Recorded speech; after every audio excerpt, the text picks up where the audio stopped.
ప్రశస్త నామానికి మహిమ కలుగును గాక. మన ప్రభువు ప్రియరక్షకుడైన యేసు ప్రభుల వారు మనలను, మన కుటుంబాలను సంరక్షించి సజీవుల లెక్కలో ఉంచి మరొక శుక్రవారము ఆయన సన్నిధిలో ఎలాగో కూడుకొని ఆయన వాక్యాన్ని ధ్యానించే భాగ్యాన్ని మనకిచ్చినందుకై మొదటిగా తండ్రి అయిన దేవుని కృతజ్ఞతాస్తుతులు చెల్లిస్తున్నాను. ఆయన ఆత్మతో సత్యంతో ఆరాధించడానికి కూడి వచ్చిన మీ అందరికీ ప్రభుపేట వందనాలు. అందరికి వందనాలు. దేవుడు మిమ్మల్ని మీ కుటుంబాలను మెండుగా దీవించి ఆశీర్వదించును గాక. ఆమేన్. ఈ దినముకై ఏర్పాటు చేయబడిన లేఖన భాగాన్ని మనం చదువుగా విన్నాం.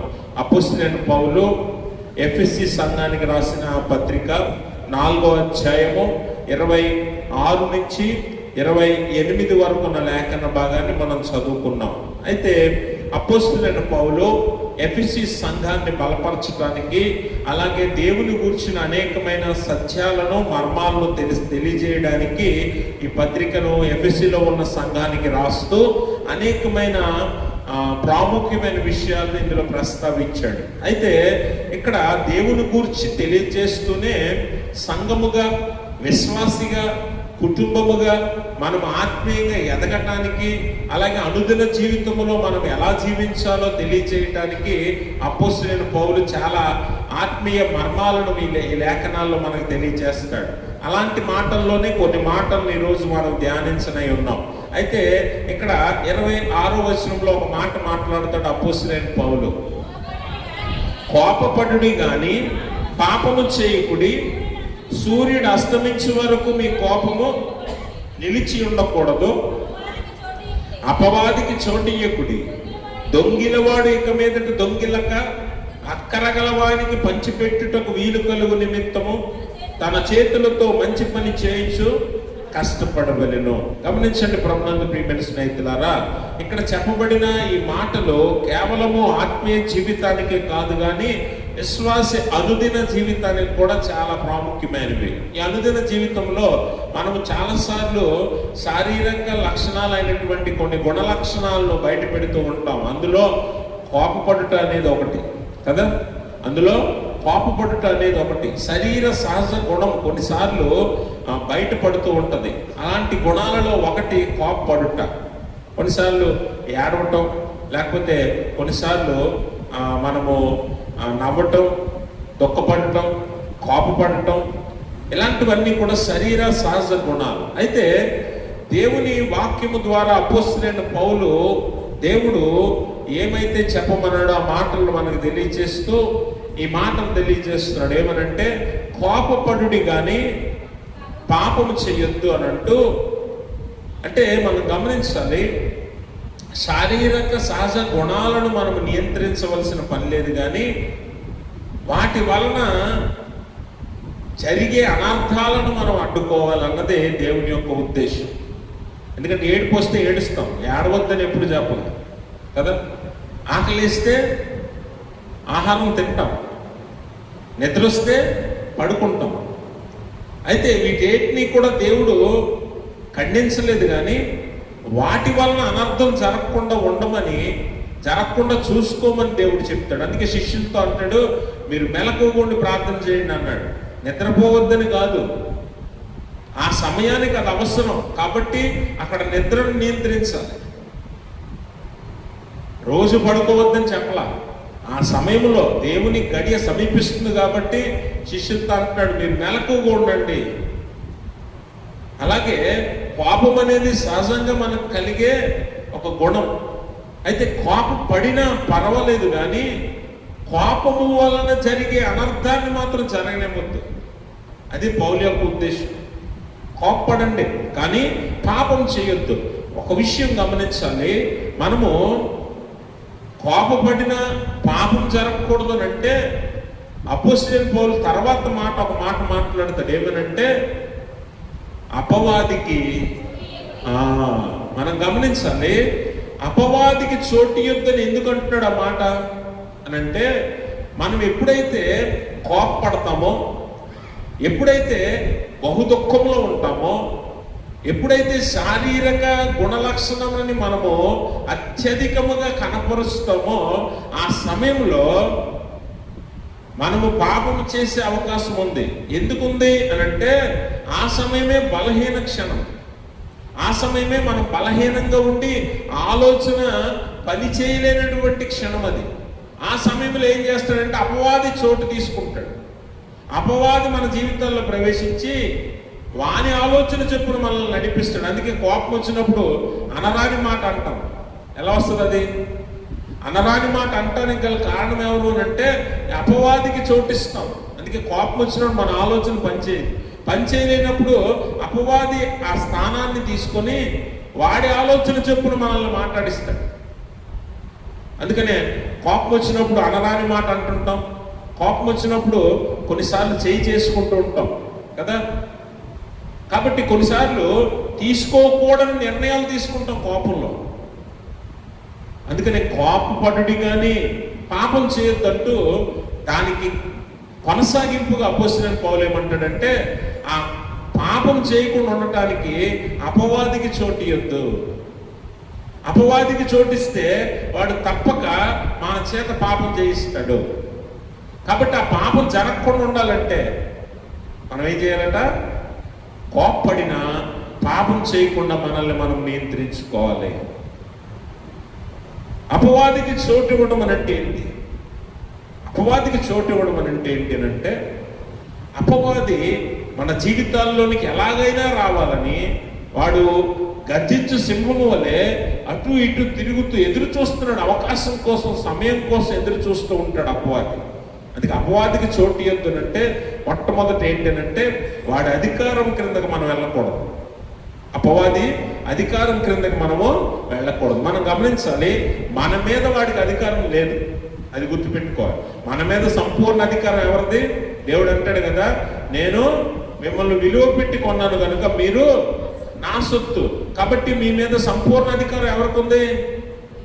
దేవునికి మాత్రమే ఉంది. గర్భంలో పిండముగా నిన్ను రూపించింది ఎవరు? నీకు జీవం పోసింది ఎవరు? నిన్ను బయటకు భూమి మీదకు రప్పించింది ఎవరు? ఇప్పటి వరకు నిన్ను పెంచి పోషిస్తున్నది, నడిపిస్తున్నది ఎవరు? కాబట్టి దేవుడికే సంపూర్ణ అధికారం నీ మీద ఉంది. దేవుడికి తప్ప ఎవరికి నీ మీద అధికారం లేదు. అపవాదికి కూడా నీ మీద అధికారం లేదు. అయితే అపవాది అధికారం కిందకు మనం ఎప్పుడు వెళ్తాం అంటే అపవాదికి మన మీద అధికారము చలాయించే అవకాశం మనం ఇస్తాం. పర్మిషన్ ఎవరు ఇవ్వాలి? మనమే ఇవ్వాలి. అపవాది మన మీద అధికారం తీసుకోలేడు. కానీ వాడి అధికారానికి లోబడుతూ మనం ఏం చేస్తామంటే వాడికి అవకాశం ఇస్తున్నాం. అపవాదికి చోటు ఇవ్వకూడదు అంటే వాడి అధికారానికి చోటు ఇవ్వకూడదు. అంటే వాడు చెప్పింది ఏది కూడా మన జీవితంలో జరగకూడదు. వాడి అధికారం మన మీద పని చేయకూడదు. అందుకే వాడి అధికారానికి మనం ఎప్పుడైతే అవకాశం ఇస్తామో వాడు మన జీవితాలను వాడి ఇష్టానుసారంగా నడిపిస్తాడు. ఇప్పుడు అధికారి చెప్పినట్టు పనివాడు చేస్తాడో చేయడా? ఏమండి? అధికారి చెప్పినట్టు పనివాడు చెయ్యాలి, అవునా? కాదంటానికి ఎదురు తిరగటానికి అవకాశం లేదు. దేవుని వాక్యం అంటది, చూడండి ఒకసారి యాకోబు పత్రిక 4వ అధ్యాయం 7వ వచనం అంటాడు, కాబట్టి దేవునికి లోబడి ఉండుడి, అపవాదిని ఎదిరించుడి, అప్పుడు వాడు మీ యొద్ద నుండి పారిపోవును. గమనించారా? ఎవరికి లోబడి ఉండమంటుంది దేవుని వాక్యం? దేవునికి, అపవాదికి కాదు. దేవునికి లోబడి ఉండడం అంటే దేవుని అధికారానికి లోబడి ఉండటం, దేవుడు చెప్పినట్టు చేయటం. ఎప్పుడైతే నువ్వు అపవాదికి చోటిస్తావో అపవాది నీ మీద అధికారం చలాయిస్తాడు. అపవాది అధికారం నీ మీద ఉన్నప్పుడు అపవాది ఏం చెప్తే చేయడానికి సిద్ధపడతావు. అందుకని కోపం వచ్చినప్పుడు నువ్వేం చేస్తావు?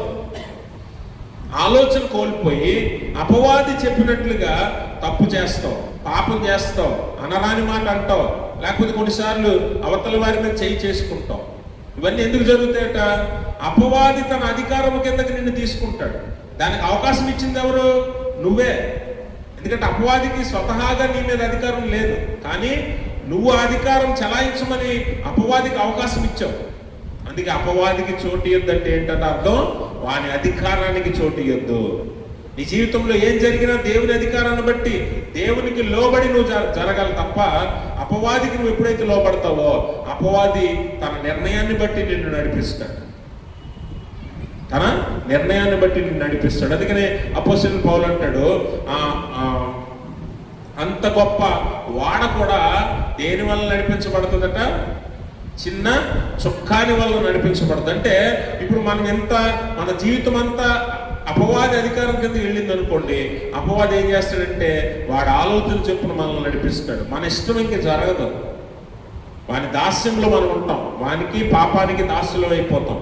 అందుకని దాసుడు ఏం చేస్తాడు? యజమానుడు చెప్పినట్టు చేస్తాడు. నువ్వు అపవాదికి దాసుడిగా ఉన్నట్లయితే, వాడి అధికారం కింద ఉన్నట్లయితే, వాడికి లోబడి ఉన్నట్లయితే వాడి మాట చొప్పున చేస్తాం. అందుకే కోపం రాగానే అవతల వారిని తిడతాం, కోపం రాగానే అవతల వారిని కొట్టడానికి కూడా వెనుకాడం. అలాగే కోపం రాగానే మనము కొన్ని భయంకరమైన నిర్ణయాలు కూడా తీసుకుంటుంటాం కోపంలో.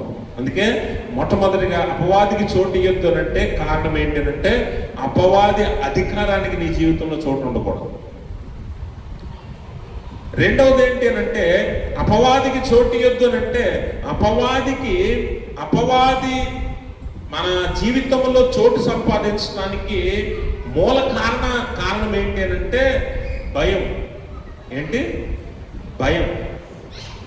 భయము అనేది ఎప్పుడైతే మనం కలిగి ఉంటామో ఆ భయమే అపవాదికి అవకాశం. అపవాదికి నువ్వు చోటు ఇవ్వక్కర్లా, కానీ నీలో భయం ఉంటే ఆ భయమే వాడికి అవకాశం అవుతుంది. నువ్వు భయపడుతుంటే నీ భయాన్ని రెట్టింపు చేసి వాడు నీ జీవితంలోనికి దూరి అవకాశాన్ని కల్పించుకొని తన నిర్ణయాన్ని నీ జీవితంలో జరిగిస్తాడు. భయమే అపవాదికి అవకాశం. అందుకనే దేవుని వాక్యం అంటది 365 సార్లు బైబిల్లో ఏమని రాయబడిందంటే భయపడకుడి, ధైర్యము కలిగి, నిబ్బరము కలిగి, జడియొద్దు, బెదరొద్దు, భయపడొద్దు అని దేవుడు తెలియజేస్తున్నాడు. ఎప్పుడైతే నీలో భయం కలిగిందో ఆ భయం ఏమవుతుందట? అనుమానంగా మారుతుంది. అనుమానం ఏమవుతుందంటే పెనుభూతంగా మారి అపవాదికి అవకాశం ఇస్తుంది. వాడేం చేస్తాడంటే ఇంకా లేనిపోని అనుమానాలు పుట్టిస్తాడు, మనకి లేనిపోని భయాలు కలిగిస్తాడు. ఆ భయాన్ని పెద్దది చేసేస్తాడు, చేసి నీ ఆలోచన పని చేయకుండా ఉంటుంది భయంలో. అప్పుడు నువ్వు ఏ నిర్ణయం తీసుకుంటావో నీకే తెలియదు, అప్పుడు నువ్వేం చెయ్యాలనుకుంటావో నీకే తెలియదు, అప్పుడు నువ్వేం మాట్లాడతావో నీకే తెలియదు. ఇవన్నీ ఎవరి ఆధీనంలోకి వెళ్ళిపోతాయట? అపవాది ఆధీనంలోకి వెళ్ళిపోతాయి. అందుకే భయం అనేది మన జీవితంలో కలిగిందంటే ఆ భయమే వాడికి అవకాశం అవుతుంది. అందుకే భయపడకుండా మనం ఏం చేయాలంట? విశ్వాసంతో ముందుకెళ్ళాలి. భయపడుతూ జీవించకూడదట, విశ్వాసంతో ముందుకెళ్ళేలాగా మనం జీవించాలంట. విశ్వాసం అనేది ఎలాంటిది అంటే, విశ్వాసం అనేది ఎంత ధైర్యాన్ని ఇస్తుందంటే, ఎంత నమ్మకమో విశ్వాసమో ఎంత బలాన్ని ఇస్తుందంటే, మనకి మార్గము లేదని తెలిసినా ముందుకు నడిపిస్తుంది విశ్వాసం. అవకాశం లేదని తెలిసిన విశ్వాసం ముందుకు నడిపిస్తుంది.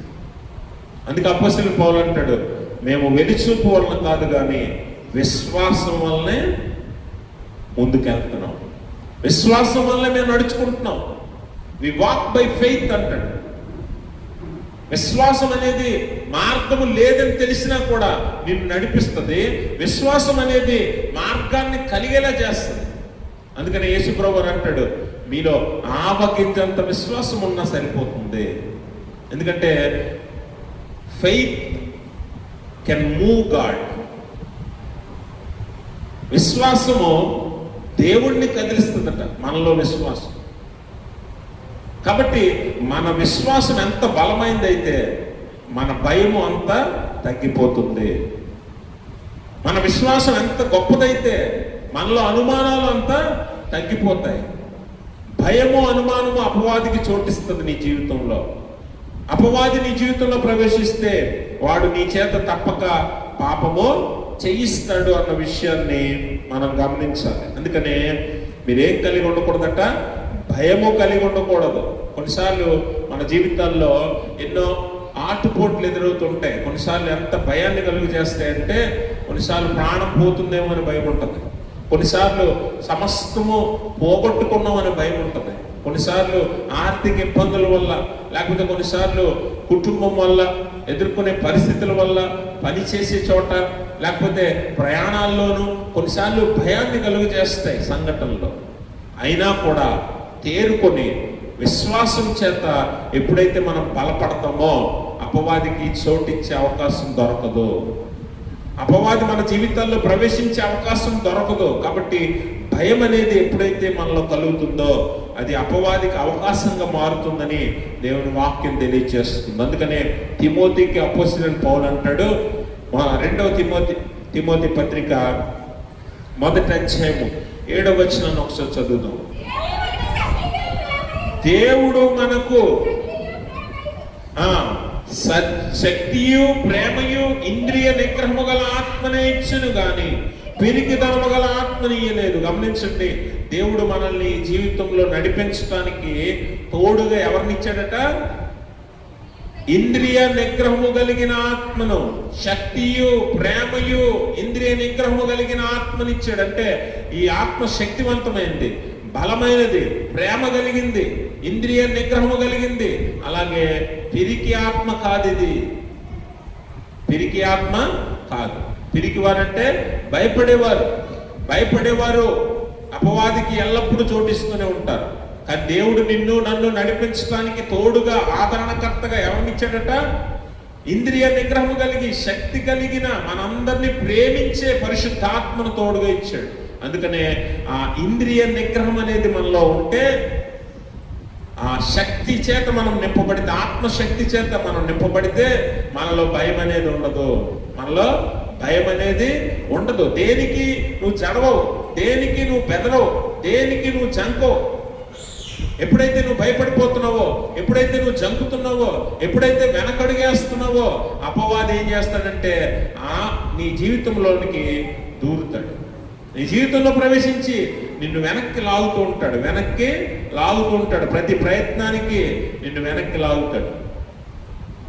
కాబట్టి అవకాశం అనేది ఇచ్చేది మనమే. ఎలా ఇస్తున్నాం? వాని అధికారానికి చోటిస్తే మనం వానికి అవకాశం ఇచ్చినట్టే. మనం భయపడితే వానికి అవకాశం ఇచ్చినట్టే. ఎప్పుడైతే మనలో భయము కలుగుతుందో అది వానికి మన జీవితంలో రావడానికి మార్గం మనమే సరళం చేసిన వారం అవుతాం. కాబట్టి మనం ఏం చేయకూడదట? ఎప్పుడు కూడా భయపడకూడదు అనే విషయాన్ని ఈ లేఖనం ద్వారా మనం అర్థం చేసుకోవాలి. భయం అనేది సర్వసాధారణంగా మనిషి గట్ట పుట్టినప్పుడు 2 భయాలు ఉంటాయట. ఏంటి ఆ 2 భయాలు అంటే? ఇది సైకలాజికల్గా డాక్టర్స్ తెలియజేసిన విషయం ఏంటంటే, పుట్టినప్పుడు ప్రతి మనిషికి 2 భయాలు ఉంటాయట. ఇంకే భయాలు ఉండవట. ఒకటి శబ్దం అంటే భయం ఉంటుందట, 2 ఎత్తు అంటే భయం ఉంటుందట. ఈ 2 భయాలే మనిషికి ఉంటాయి పుట్టినప్పుడు. వాడు పెరుగుతున్న కొలది మనము వానికి నేర్పే విషయాల్లో వాడు చాలా భయాలు కలుగు చేసుకుంటాడు. మనందరం కూడా అలాగే పెంచబడ్డాం, మన పిల్లల్ని అలాగే పెంచుతాం. భవిష్యత్తులో అందరూ కూడా అలాగే పెరుగుతారు. పెరుగుతున్న కొలది వారికి ఏ భయాలు కలుగుతాయంటే లోకంలో ఉన్న అన్ని భయాలు కలుగుతాయి. చదువు అంటే భయం ఉంటుంది కొంతమందికి కదా, చీకటి అంటే భయం ఉంటుంది కొంతమందికి, భవిష్యత్తు గురించి కొంతమంది భయపడతారు. కొంతమంది మన బతికేంటో, లేకపోతే ధనం సంపాదించలేమేమో, ఉద్యోగం పొందలేమేమో, బాగా చదవలేమేమో, ఎదగలేమేమో, లేకపోతే నేను ఎదిగిన తర్వాత నా జీవితం దీవించబడదేమో, వివాహం అవ్వదేమో, ఇలా అనేక రకాల భయాలు మనలో కలుగుతూ ఉంటాయి. అన్నిటికంటే ప్రమాదకరమైనది మరణ భయం. ఇవన్నీ భయాలు మనలో పుడతాయి తర్వాత. కానీ దేవుడు అంటున్నాడు, ఏ సందర్భంలో ఉన్నా, నువ్వు ఏ పరిస్థితుల్లో ఉన్నా, దేవుడు నీకు ఇస్తున్న వాగ్దానం ఏంటో తెలుసా? భయపడొద్దు, జడియొద్దు, ధైర్యము కలిగి నిబ్బరంగా ఉండండి, స్థిరంగా ఉండండి, విశ్వాసంలో బలంగా ఉండండి. బండ మీద కట్టబడిన ఇల్లు వలె అలా నిలబడండి దేవుళ్ళో. అపవాది నీ జీవితంలో ప్రవేశించడానికి అవకాశం ఉండదు. ఒకవేళ నువ్వు భయపడుతున్నావా, నువ్వే అపవాదికి ఆహ్వానం ఇచ్చినట్టే నీ జీవితంలోకి. వాడు చూరుకుంటాడా? వాడొచ్చి లేనిపోని ఆలోచనలు నీలో పుట్టిస్తాడు. నీకున్న చిన్న భయాన్ని పెద్దది చేస్తాడు, అనుమానాలు కలిగిస్తాడు, ఊహించని నిర్ణయాలు నీ చేత తీసుకునేలా చేసి నీ చేతులారా నువ్వే పాపం చేసేలాగా అపవాది నిన్ను ప్రేరేపిస్తాడు. అందుకే భయానికి మనం చోటు ఇవ్వకూడదు. భయానికి చోటు ఇవ్వకపోతే అపవాదికి చోటు ఇవ్వలేనట్టే. పిరికివారుగా మనం ఉండకూడదు, ధైర్యవంతులుగా ఉండాలి. నీతిమంతులు సింహము పిల్లల వలె ధైర్యము కలిగి ఉంటారట. మనం అలా ధైర్యంగా ఉండాలనేది దేవుని యొక్క ఉద్దేశం. పిరికివారుగా మనం ఉండకూడదు. ప్రకటన గ్రంథం అంటాడు, పిరికివారు కూడా పరలోక రాజ్యానికి అర్హులు కాదు.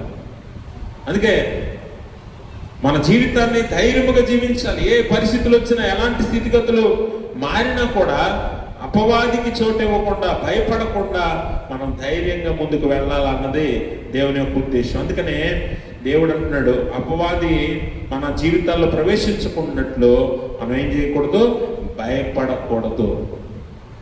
మూడవది ఏంటి అని అంటే, అపవాదికి చోటిచ్చే అవకాశం ఏంటి అని అంటే, అపవాది మన పనితీరును చూస్తాడు, మనం చేస్తున్న పనులు చూస్తాడు, కానీ మన ఉద్దేశాలను వాడు గ్రహించలేడు. మన ఉద్దేశాలను వాడు గ్రహించలేడు. మన ఆలోచనలను, మన మనస్సుని వాడు చదవలేడు. కానీ దేవుడికి సమస్తం తెలుసు. అందుకే దేవుని వాక్యం ఏమంటదంటే, హృదయాంతరంగాలను పరిశోధించే దేవుడు మన దేవుడు. మన దేవుడు ఎలాంటి దేవుడు? హృదయాంతరంగాలు అంటే ఉద్దేశం, ఆలోచన, తలాంతులను గ్రహించగలుగుతాడు దేవుడు. కానీ అపవాది గ్రహించలేడు. మన మనసులో ఉన్న ఉద్దేశాలను అపవాది గ్రహించలేడు. కానీ మనం పనిచేసే తీరును బట్టి మనల్ని పడగొట్టడానికి ప్రయత్నం చేస్తాడు. మన పనిచేసే తీరుని వాడు గమనిస్తాడు. మన ఉద్దేశాలను వాడు గ్రహించలేడు, కానీ మన పనిచేసే తీరు, లేకపోతే మన పద్ధతి ఏంటన్నది వాడు గ్రహిస్తాడు. అందులో మన బలహీనతను బట్టి మనల్ని పట్టుకుంటాడు, మన జీవితంలో ప్రవేశిస్తాడు. కాబట్టి మన పద్ధతి వాడు తెలిసినా మన ఉద్దేశాలు వాడు గ్రహించలేడు. కాబట్టి మన పద్ధతి దేవుని పద్ధతి అయి ఉండాలి. ఏ పద్ధతి అయి ఉండాలి?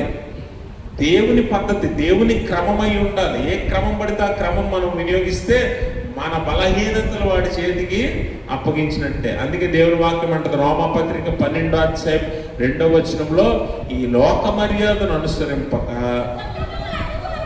ఉత్తమమును అనుకూలమును సంపూర్ణమైనదే ఉన్న దేవుని చిత్తమేదో పరీక్షించి తెలుసుకున్నట్లు మీ మనసు మారి నూతనమగునట్లు రూపాంతరం చెందండి అంటాడు. గమనించారా మీరు?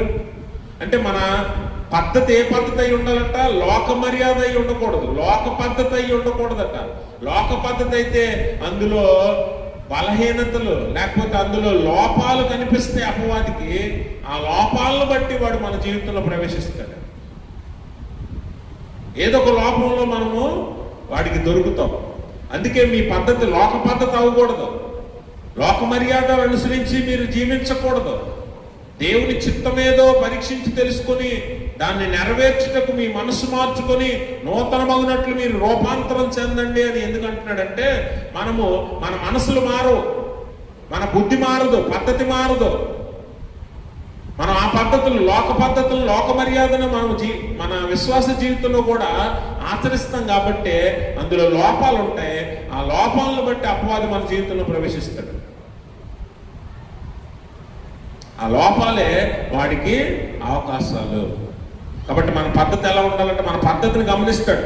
దేవుని పద్ధతి అనుసరిస్తున్నాడా, లోక పద్ధతి అనుసరిస్తున్నాడా? లోక పద్ధతి అయితే ఎక్కడో దగ్గర అపవాదికి అవకాశం ఇచ్చేస్తాం. మనం ఇప్పుడు పెళ్లి చేసుకుంటాం, మనం మన ఇళ్లలో పెళ్లిళ్ళు చేస్తాం. పిల్లలకి పెళ్లిళ్ళు చేసేటప్పుడు బైబిల్ పద్ధత, లోక పద్ధత?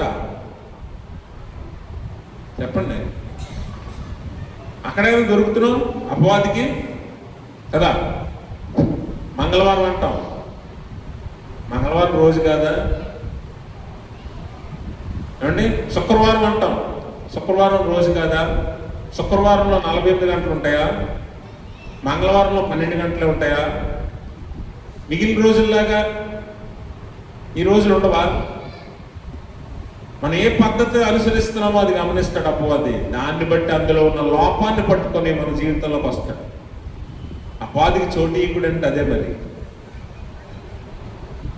అర్థమైందా? ఈ లోక మర్యాదను ఎప్పుడైతే మనం అనుసరిస్తామో అందులో లోపాలను బట్టి అపవాది అవకాశాలు వెతుక్కొని మన జీవితంలో ప్రవేశించి మన చేత పాపం చేయిస్తాడు, తప్పు చేయిస్తాడు. కాబట్టి మనం ఏం చేయకూడదట? ఈ లోక మర్యాదను అనుసరించకూడదు, ఈ లోక పద్ధతిని మనం వెంబడించకూడదు. సత్యం ఎప్పుడు ఒకటే ఉంటుంది, ఒంటరిగా ఉంటుంది. అబద్ధాలు 100 ఉంటాయి, అబద్ధాలు 100 ఉంటాయి. మీరు ఎప్పుడైనా గమనించండి, ఒక అబద్ధానికి ఇంకొక అబద్ధం ముడేయచ్చు, కానీ సత్యానికి ఒక అబద్ధాన్ని ముడేస్తే పొంతన కుదరదు. కుదురుతుందా? ఏమంటే ఎవడైనా నిజం చెప్పేసి అబద్ధం చెప్తాడా? కొన్ని అబద్ధం చెప్పేసి నిజం చెప్తాడు ఎవడైనా? అబద్ధానికి అబద్ధాన్ని ముడేసుకుంటూ వెళ్తాడు, కానీ సత్యం చెప్పి అబద్ధం ఎవడో చెప్పలేడు, అబద్ధం చెప్పి సత్యం ఎవడో చెప్పలేడు. ఈ రెండు కుదరవు అసలు. అందుకే సత్యం ఎప్పుడు ఒంటరిగా ఉంటుంది, ఒక్కతే ఉంటుంది. కానీ అబద్ధాలు 100 ఉంటాయి, కలిసి ఉంటాయి. అందుకే లోక పద్ధతి ఎప్పుడు కూడా అపవాదికి అవకాశాలు కలుగు చేస్తుంది. పిరికివారిగా మనల్ని మార్చి మనలో భయాన్ని కలుగు చేస్తుంది. ఆ భయం అపవాదికి అవకాశం అవుతుంది. వాని అధికారానికి మనల్ని లోబడేలా చేస్తుంది ఆ భయమే. ఇవన్నీ అపవాదికి చోటు ఇవ్వటమే. చోటు ఇవ్వడం అంటే ప్రత్యేకంగా మన ఇంట్లోకి పిలవడం ఏం కాదు. చోటు ఇవ్వడం అంటే మన భయమే వాడికి చోటు, మన లోక పద్ధతే వాడికి చోటు, మన కోపంలోనూ ఆవేశంలోనూ తీసుకునే నిర్ణయాలే వాడికి చోటు. కాబట్టి మనం ఈ లోక పద్ధతిని ఎప్పుడైతే అనుసరించక దేవుని చిత్తం ఏదో తెలుసుకొని దాని ప్రకారం నడుచుకోవడానికి ఇష్టపడతామో అప్పుడు మన జీవితాల్లో అపవాదికి చోటు ఉండదు, అపవాదికి చోటు ఉండదు. వాడు మన జీవితంలో ప్రవేశించడానికి అవకాశం ఇవ్వవలసింది మనమే. మనం ఇవ్వకపోతే వాడు మన జీవితంలో ప్రవేశించలేడు. మన ఇంట్లోకి ఎవరు పడితే వాళ్ళు వచ్చేస్తారా? ఒకవేళ ఎవరైనా రావాలంటే తలుపు తెరవలసింది ఎవరు? నీళ్ళు కాబట్టి నువ్వే తీయాలి, అవునా? నువ్వు తీస్తేనే ఎవరైనా రావడానికి అవకాశం ఉంది. కాబట్టి నీ భయం చేతో, లేకపోతే నీ కోపం చేతో, లేకపోతే ఈ లోక మర్యాద చేతో, నువ్వు వెంబడించడం చేతో అపవాదికి నువ్వే అవకాశం ఇస్తున్నావు, నువ్వే ద్వారాలు తెరుస్తున్నావు. దాన్ని బట్టే వాడు నీ జీవితంలో ప్రవేశిస్తున్నాడు కనుక నీ ద్వారా పాపం జరిగించడానికి వాడికి అవకాశం వస్తుంది. వాడు మన మనసులను, మన ఆలోచనలను, మన ఉద్దేశాలను ఎప్పటికీ చదవలేడు. కానీ నీ బలహీనతే నీ ఉద్దేశం ఏంటో వాడికి తెలిసేలా చేస్తుంది. నీ బలహీనతే నీ ఉద్దేశం ఏంటో వాడికి తెలిసేలా చేస్తుంది. నీ ఉద్దేశాన్ని వాడు సఫలం చేయనివ్వడు. మీరు ఎప్పుడైనా గమనించండి, నీ ఆలోచనలు, కోరికలు, తలాంతులు నువ్వు చెప్పాల్సింది ఎవరికి? దేవునికి చెప్పుకోవాలి, దేవునికి మొరపెట్టుకోవాలి. నువ్వంటే నచ్చలేని వాడికి చెప్పావు అనుకోండి, ఏం చేస్తున్నాడు? నీ శత్రువుకి నువ్వు చెప్పావు అనుకోండి నీ ఉద్దేశాలు, వాడు ఏం చేస్తాడు? నీ ఉద్దేశాలు సఫలం అవ్వకుండా ఆటంకపరుస్తాడు కదా. అపవాది కూడా అంతే. అపవాది మనకి శత్రువు, ప్రధాన శత్రువు. మనల్ని నాశనం చేయడానికి చూసే ప్రధాన శత్రువు వాడే. కాబట్టి వానికి నీ ఉద్దేశాలు ఎంత మాత్రం తెలియకూడదంటే నీలో బలహీనతలు ఉండకూడదు. ఒకవేళ నీ బలహీనతలు ఉన్నా అది దేవుని దగ్గర నువ్వు సరి చేసుకోవాలి తప్ప నీ బలహీనతలు వాడికి అవకాశం ఇచ్చేలా ఉండకూడదు. కాబట్టి నీ ఆలోచనలు కానీ, నీ కోరికలు కానీ, తలాంతులు కానీ ఎవరికి చెప్పుకోవాలి? సఫలం అవ్వాలంటే దేవునికి చెప్పుకోవాలి. ఒకవేళ నువ్వు మనుషులకు, అపవాదికి నువ్వు చెప్పుకున్నట్లయితే నీ ఉద్దేశాలు సఫలం అవ్వవు. అన్నిటికంటే ప్రాముఖ్యంగా నీ జీవితంలో పాపం జరగడానికి అవకాశం నువ్వే ఇచ్చిన వాడు అవుతావని దేవుని వాక్యము తెలియజేస్తుంది. కాబట్టి ఈ మన జీవితంలో మన ఉద్దేశాలు, మన ఆలోచనలు, మన తలాంతులు ఎవరికి తెలియాలి? దేవునికే చెప్పాలి. మనం దేవుణ్ణి అడగాలి మనం అవి. అందుకని నీ ప్రయత్నములన్నీ ఆయన సఫలపరుస్తాడు. ఆటంకపరిచేది ఎవరు? అపవాదే. ఆటంకపరిచేది అపవాదే. కాబట్టి మనం మారు మనసు పొందినట్టు, మనస్సు మారినట్లు మనం తీర్మానం చేసుకోవాలి. రూపాంతరం చెందాలంటాడు కదా. రూపాంతరం ఎందుకు చెందాలంట? దేవుని చిత్తాన్ని నెరవేర్చడానికి లోక మర్యాదను విడిచిపెట్టి దేవుని చిత్తాన్ని నెరవేర్చడానికి నీ మనస్సు మారి నూతన మగునట్లు రూపాంతరం ఎందుకు చెందాలంటే నువ్వు తీసుకున్న ఏ నిర్ణయం మీదైనా కట్టుబడి ఉండాలి. చచ్చే వరకు ఆ మాట మీద ఉండాలి నువ్వు. అలా ఉండం కాబట్టే చాలా మంది జీవితాల్లో అపవాది ప్రవేశించడానికి అవకాశం ఉంటుంది. డిసెంబర్ 31 రాత్రి మనందరం ఎగబడి తీసేసుకుంటాం వాగ్దానాలు. తీసుకుంటామా? తీసుకొని వాగ్దానం చూడగానే ఏమనిపిస్తుంది మనకి? రేపటి నుంచి ఈ వాగ్దానం తగినట్లుగా నేను ఉండాలి అనుకుంటావా లేదా? అనుకుంటామా? రాత్రి ఇంటికి వెళ్ళి పడుకుని పోతాం ఇక్కడ కేక్ తినేసి. అంతే. మరి కేకులు ఏముంటుందో తెలియదు కానీ పడుకోగానే పొద్దున అన్నీ మర్చిపోతాం.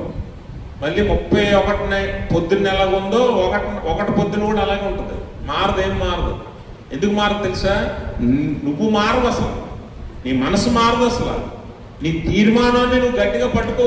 పౌలు అంటాడు కదా, సమస్త పరీక్షించి మేలైంది చేపట్టండి, మీరు పట్టుకున్నది చివరిదాకా పట్టుకోండి అంటాడు. మనం పట్టుకోం, జనవరి 1న వదిలేస్తాం, ఇంకా మళ్ళీ డిసెంబర్ 31 దాకా ఎక్కడ పట్టుకుంటాం? ఎందుకు మన జీవితాల్లో దేవుని చిత్తం నెరవేరదో తెలుసా? ఎందుకు మన జీవితాల్లో మనం కోరుకున్నది దేవుడు ఎవడో తెలుసా? ఏ తీర్మానం అయితే నువ్వు తీసుకున్నావు ఆ మాట మీద నువ్వు నిలబడవు. దాని కొరకే నువ్వు నిలబడి దేవుడు అంటున్నాడు ఎడతెగక ప్రార్థన చేయండి. అపోస్తలుడైన పౌలు అంటాడు కదా తెస్సలోనిక పత్రికలో, ప్రే వితౌట్ సీజింగ్. దేవుడిని అడగండి, దేవునికి మొర పెట్టండి. నీ కోరిక ఏదో, నీ తలాంత ఏదో, నీ ప్రయత్నం ఏదో దేవుణ్ణి అడుగు. ఎప్పటిదాకా? దేవుడు ఇచ్చేదాకా, లేదా దేవుడు సమాధానం ఇచ్చేదాకా నువ్వు అడగాలి. 1 రోజు 2 రోజులు కాదు. ప్రే వితౌట్ సీజింగ్. ఎడతెగక ఆపకుండా ప్రార్థన చేయి. నీ విషయం, నీ జీవితం కొరకు, నువ్వు కోరుకున్న నీ ప్రయత్నం కొరకు, నువ్వు కోరుకున్న ఆశ కొరకు, నీ దాని నెరవేర్పు కొరకు నువ్వు అనుదినమో దేవుణ్ణి అడగాలి అంటాడు. ప్రార్థన చేయండి అంటాడు. మనం ఏం చేస్తాం? మనం తీసుకుంటాం తీర్మానం బాగానే. బాప్తిజం తీసుకునేటప్పుడు తీర్మానం చేస్తాం కదా, విశ్వాస ప్రమాణం చేస్తాం. ఇవన్నీ తీర్మానాలే, నువ్వు చేస్తున్న తీర్మానాలు. వీటి మీద దేని మీద నువ్వు నిలబడవు. అందుకే నీ జీవితాల్లో దేవుని చిత్తం నెరవేరదు. నువ్వు కోరుకున్నవి జరగవు. ఎందుకు జరగవు అంటే కొన్నిసార్లు నీ తీర్మానం మీద నువ్వు నిలబడవు, మాట మీద నిలబడాలి చివరి దాకా. అలా నిలబడలేకపోవడమే అపవాదికి అవకాశం. అపవాదికి అవకాశం. 2 రోజులు ప్రార్థన చేసాం అనుకోండి, ఫలానాది కావాలి, నేను పరీక్ష పాస్ అవ్వాలి, నాకు ఉద్యోగం రావాలి, నాకు వివాహం అవ్వాలి, లేకపోతే నేను ఇల్లు కట్టాలి, లేకపోతే ఏదేదో నువ్వు అడిగే కోరికలన్నీ దేవుని ముందు పెడతావు. 1 రోజు పెడతాం, 2 రోజులు పెడతాం, 3 రోజులు పెడతాం, వారం పెడతాం. నెమ్మదిగా విసుగు వస్తుంది. సమాధానం దొరకపోయేసరికి విసుగు వస్తుంది. 1 నెల చేస్తావు, 2 నెలలు చేస్తావు, 6 నెలలు చేస్తావు, విసుగు వస్తుంది. సంవత్సరం చేస్తావు, జరగదు, వదిలేస్తావు. కొంతమంది విసుగు చెందిపోయి దేవుణ్ణి అడగడం కూడా మానేస్తారు. కానీ ప్రే వితౌట్ సీజింగ్, ఎడతెగక ప్రార్థన చేయండి. ఎప్పటిదాకా అంటే దేవుని దగ్గర నుండి సమాధానం వచ్చేదాకా, దేవుడు ఆ కార్యాన్ని నెరవేర్చేదాకా. చేయకపోతే బలహీనపడిపోతావు విశ్వాసంలో, అపవాదికి చోటిచ్చేస్తావు, అపవాదిని జీవితంలో ప్రవేశిస్తాడు. అందుకనే మన ఉద్దేశాలు ఏంటో అపవాదికి తెలియకుండా దేవునికి మనం మొరపెట్టినప్పుడు మన ఉద్దేశాలను ఆయన సఫలం చేస్తాడు. నేను బైబిల్ ట్రైనింగ్కి వెళ్ళడానికి హైదరాబాద్ ఏసీటీసీ కాలేజీలో జాయిన్ అవడానికి సంవత్సరం ప్రార్థన చేశాను. ప్రతిరోజు చేశాను. ఈ కాలేజీలోకి నన్ను పంపించదేవా అని. ఈ కాలేజీలో నేను ట్రైనింగ్ అవ్వాలని ఆశపడుతున్నాను ప్రభా, నా ఆశను నెరవేర్చు అని సంవత్సరం ప్రార్థన చేశాను. సంవత్సరం తర్వాత తీరింది ఆ కోరిక. సంవత్సరం తర్వాత అక్కడ సీట్ వచ్చింది. కొన్ని ఆలస్యం అవుతాయి, కానీ దేవుడు తగిన సమయం ముందు నీ జీవితంలో వాటిని జరిగిస్తాడు. అడగకుండా మానకు. ఏదైనా సరే, ఎలాంటిదైనా సరే, నీకు ఏది మేలు అదే దేవుడు జరిగిస్తాడు. ఒకవేళ నువ్వు అడిగింది మంచిది కాదనుకోండి, దానికంటే గొప్పది నీకు ఇస్తాడు. అందుకే దేవుని వాక్యంలో యేసుప్రభువు వారు అంటాడు, కుమారుడు తండ్రిని చేపను అడిగితే పామునిచ్చినా రొట్టెని అడిగితే రాయినిచ్చునా? మన పరలోకపు తండ్రి ఎంత శ్రేష్టమైన దేవుడు అంటే, నువ్వు అడిగిన దానికంటే అధికముగా ఇచ్చే దేవుడు. నువ్వేది అడుగుతున్నావు అది నీకు మంచిది కాకపోతే దానికి రెండింతల ఆశీర్వాదం కలిగిందే నీకు ఇస్తాడు దేవుడు. కాబట్టి నువ్వు దేవుణ్ణి అడగాలి, ఎడతెగక అడగాలి. నీ ప్రార్థనలో నువ్వు ఆయనకు మొరపెట్టాలి. అలా నువ్వు మొరపెట్టినప్పుడు తగిన కాలం ఆయన నెరవేరుస్తాడు. ఒకవేళ నువ్వు విసుగు చేతి మానేసావు అనుకోండి, అపవాదికి చోటిచ్చినట్టే. అపవాది నీ ఉద్దేశాలు ఎరుగుతాడు.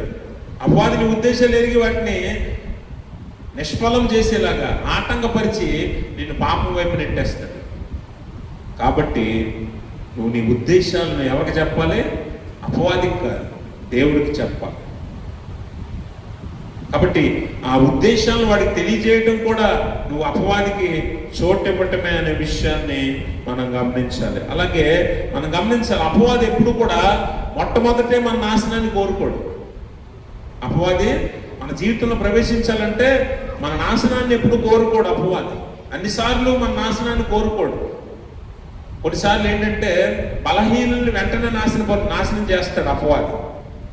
కానీ కొంచెం విశ్వాసంలో బలంగా ఉన్నవారిని ఏం చేస్తాడంటే మొదటే నాశనం చేయడానికి ప్రయత్నం చేయడు.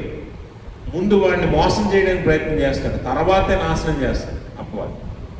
ఆదామామలు మీరు చూడండి, అపవాది మొదటే వారిని నాశనం చేయలేదు. అప్పుడు ఏం చేశాడు? మొదట అపవాది మోసం చేశాడు. మోసపు మాటలు నమ్మి అవ్వ ఏం చేసింది? పాపం చేసింది. అప్పుడే నాశనం వైపు వారు వెళ్ళారు. కాబట్టి అపవాది మీ జీవితాల్లో ఎప్పుడు కూడా మీ నాశనాన్ని కోరుకోడు. కొన్నిసార్లు మిమ్మల్ని పడగొట్టాలంటే ముందు మిమ్మల్ని మోసపరుస్తాడు. మోసం ఎలా చేస్తాడు? అందమైన మాటలు చెప్తాడు, లేకపోతే నువ్వు నమ్మేలాగా నీకు ఆశ కలిగిస్తాడు. అవ్వను అలాగే కదా, ఆ పండు ఎలాంటిది? రమ్యముగా ఉందని చెప్పాడు. అది పండు తింటే మీరు ఏమైపోతారు అన్నాడు? దేవతల వలె మారిపోతారు అన్నాడు. మీ స్థితి స్థాయి అన్నీ మారిపోతాయి అనగానే చాలామంది ఈరోజు బయట కొంతమంది మోసగాళ్ళు ఏం చేస్తుంటారంటే, వడ్డీ ఎక్కువ ఇస్తామను, లేకపోతే మీరు ఎంత కడితే ఎంత ఇస్తాం, లేకపోతే ఇది చేస్తే మీకు ఇంత లాభం అని చెప్పి మోసపరుస్తుంటే ఆ మోసపు మాటలు నమ్మి మోసపోతుంటారు చాలామంది. ఆశ పుట్టిస్తాడు మొదట నీకు. దానివల్ల నువ్వు పాపం చేయడానికి మోసపోయి పాపం చేయడానికి సిద్ధపడతావు. అపవాది అదే మన జీవితంలో చేస్తాడు. అందుకే ఎప్పుడు కూడా మృదువైన మాటలు మనకి కోపాన్ని చల్లార్చిన కొన్ని తేనె పూసిన మాటలు ఉంటాయి. అలాంటి మాటలు ఎలాంటివంటే వరదీసిన కత్తులు లాంటివి. అవి మన జీవితాల్లోనికి మనం ఎప్పుడైతే అంగీకరిస్తామో, ఒప్పుకుంటామో, మాటల్ని నమ్మి మోసపోతాం, దాన్ని బట్టి పాపం చేస్తాం. అందుకే కొన్ని మాటలు నమ్మకూడదు. కొంతమంది మాటలు నమ్మకూడదు. ఆ మాటలు ఎలా ఉంటాయంటే తీయగా ఉంటాయి, తేనె పూసిన మాటల్లా ఉంటాయి. కానీ అవి మోసపు మాటలను తర్వాత మోసపోయాక, నష్టపోయాక, పాపం జరిగిపోయాక తెలుస్తుంది. కాబట్టి గమనించండి, అపవాది మనల్ని మొట్టమొదటిసారి నాశనం చేయడు, మోసం చేస్తాడు. ఫస్ట్ ఆశ పుట్టిస్తాడు, అబద్ధం చెప్తాడు, తద్వారా పాపంలో నెట్టేస్తాడు. అందుకే అలా కూడా మోసపు మాటలకు కూడా మీరు అవకాశం ఇవ్వకూడదు. యోహాను సువార్త 8వ అధ్యాయం 44వ వచనంలో అంటాడు,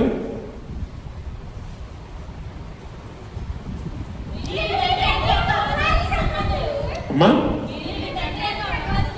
మీరు మీ తండ్రి యగు అపవాది సంబంధులు మీ తండ్రి దురాశలు నెరవేర్చగోరుచున్నారు.